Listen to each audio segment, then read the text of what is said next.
Hello everyone, I welcome you all for lesson 1 of this VBA series. So in this lesson, we are going to learn about what is a VBA and where we can write a VBA code and how we can record and playback the macro. So this is what we are going to learn from lesson 1. So there are important terms we should know before we start with VBA. So VBA stands for Visual Basic for Application. So what it means? So is there anything else apart from VBA? Yes. There are two more components from Microsoft based on this. So one is VB and the other one is VBS and the third one is VBA. So what is VB? So VB stands for Visual Basic. And what is VBA? VBA stands for Visual Basic for Applications. So both looking same, then what could be the differences between this VBA and VB? So VB is actually an independent language and it doesn't require any applications in order to run. Whereas VBA, that is Visual Basic for Application, it is purely depend on the applications of Microsoft, which means it can run in only Microsoft applications. Say for example, Excel VBA we can run in Excel and Word VBA we can run in Word. Word macros we can write in Word, we can execute in Word, etc. So what is VBS then? So VBS stands for Visual Basic Scripts, that is purely for internet application. So now out of these three components, we are going to learn about VBA. As I told you already, VBA stands for Visual Basic for Application and that purely run in Microsoft platform on Microsoft applications only, such as Excel, Word, Access, Outlook, PowerPoint, etc. Now, this VBA, even we can call it as a event-driven programming. So, what it means and why we are calling this as a event-driven programming. So, generally, what I mean by event-driven programming is the flow of program or the control of program based on by the occurrences of the events. What it means. Say, for example, you are trying to register to any on website or somewhere. So normally you'll be typing the details of your personal details or whatever it is. But that details will not be submitted until unless you click the specific button. That is until unless the click event occurs, that details will not be submitted.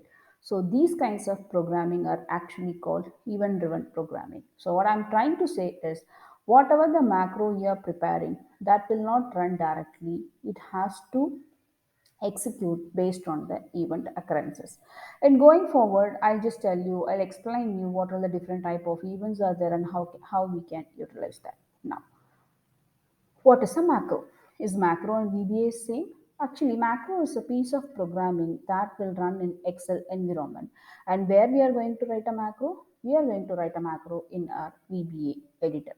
And you may think that I'm not seeing any options to write my VBA code. So where am I supposed to write my macro? So in your Excel, if you click on the file, there is the last option called options. The moment you click, it shows this window, and from here you have to select on customized ribbon, and from the customized ribbon, if you see, there is a tab called developer, and this developer tab is actually by default it will be unchecked. Now, in order to use the VBA editor, this has to be enabled. So what I'm going to do is I'm going to check this one like this and I'll be clicking OK. So the moment you do that, this developer tab will be activated in your Excel. Now see, assume once again.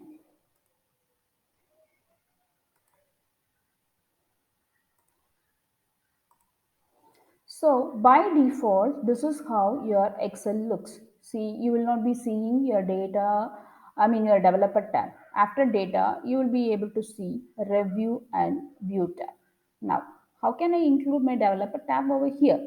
So click on File and Options, and from the options, select Customized ribbon, and from the Customized ribbon, just check this Developer tab and click on OK. Now you just see carefully here after data, as if now we have Review and View tab, And after you select developer and click OK, you will be able to see your developer tab in your menu bar.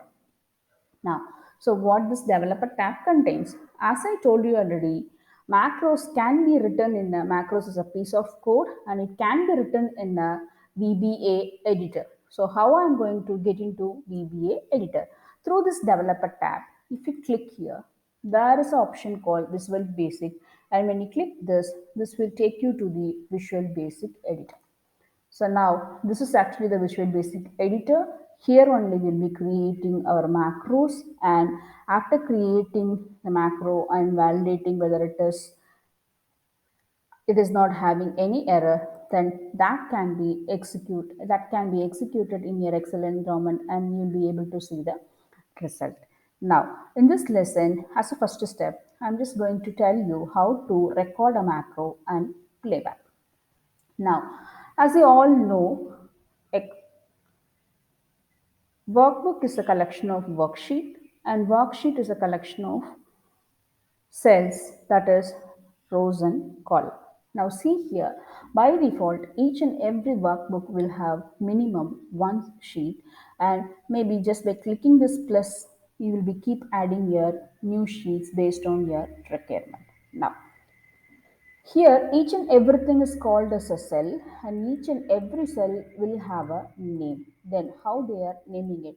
Generally, we can define a cell is a intersecting point of row and column. Now, if we take this is actually column A and row 1, and the name of this cell is A1.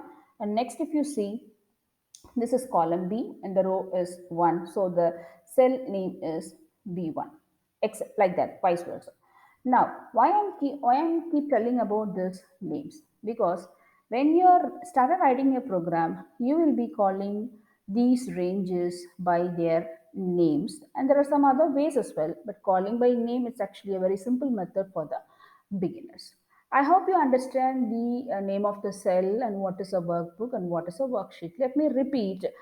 Excel is an application, and workbook, worksheet, cells, even the chart, everything is called as an object of the Excel application. Now, in this, what is a workbook? Workbook is a collection of worksheet, and what is a worksheet? And worksheet is a collection of cells. It can contain either images, charts, pivot tables, etc. So this is what about the simple introduction about this session. Now, as I told you, I'm going to tell you now how to record a macro. Now, I have a data set of 10 students and they have 5 subjects. Now, what I have to do is I have to find out the total of the student, average of the student, and what is their result. Now, for that, what I'm going to do is I'm just going to record a macro and playback. Now, how I'm going to record it? See, in your developer tab, there is an option called record macro. Just click in that record macro. When you click that, it will ask you, by default, it will give macro 1 and 2, 3, 4 based on the counter what you have already recorded. Now, since this is the first macro, it is naming by default macro 1. But then I just want to give this as a test. Now I'm clicking on OK. Now you can see here the macro is recording actually. Now what I'm going to do is I'm going to calculate the total. So I'm going to apply the formula sum of this, right? And now this equal to average of this. And what is next? Here I'm going to give some conditional statement. So what is that? If in all the subject, if the student is greater than or equal to 35, then the student is pass. So C2 should be greater than or equal to 35. The same way, even B2 also should be greater than or equal to 35. And even E2 also should be greater than or equal to 35. Again, F also should be greater than or equal to 35. And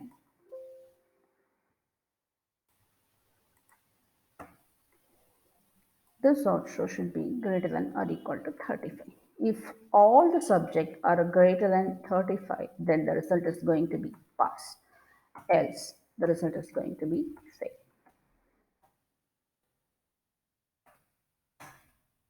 And now I just wanted to apply this formula to all the rows what I have here. Now the formulas are applied to all the rows. Now what I'm going to do is I'm just going to stop recording. Now your macro is already recorded and it is saved in the name test. Now how can I execute this macro again and again? Assume that you do not have any values over here.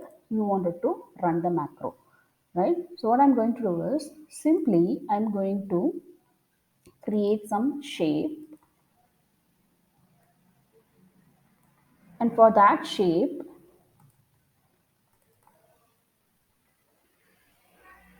I'm going to assign my macro. So you can see here whatever the macro I created, it is displaying in the drop down. From this I'm just selecting text.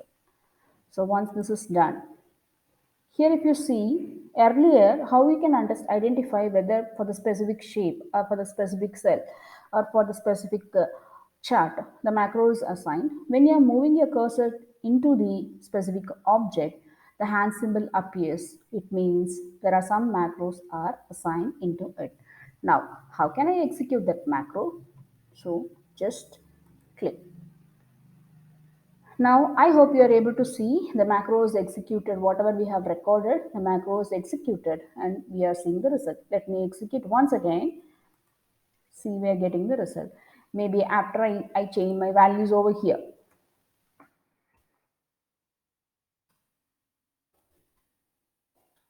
When I'm executing, see the recorded macro is keep playing. Now, where can I see? I just wanted to do some edits. I wanted to modify my macro. So, where can I go and edit? There are two ways. One is just right click and click on assign macro again. This shows here test one, and here you can just click edit. By clicking this, you can go here, you can edit the macro, or the very simple method is click on your developer and Visual Basic, and here the moment you recorded the macro, the modules will be added automatically. Here in the module 1, you can see a macro test. And here, whatever the modifications you wanted to do, you can do it. In the upcoming classes, I'll explain what all these things. Now, whatever the operations you carried out in the Excel sheet, that has been recorded and playback since you assigned the macro. Now, I have some question. Suppose today I have only 10 students. Maybe tomorrow I'm having 20 students, right? So now if I run the macro, what happened? It is applying for only first 10 rows, not for the remaining rows. What we have to do? Stay tuned, I'll explain in the next video. Thank you for watching.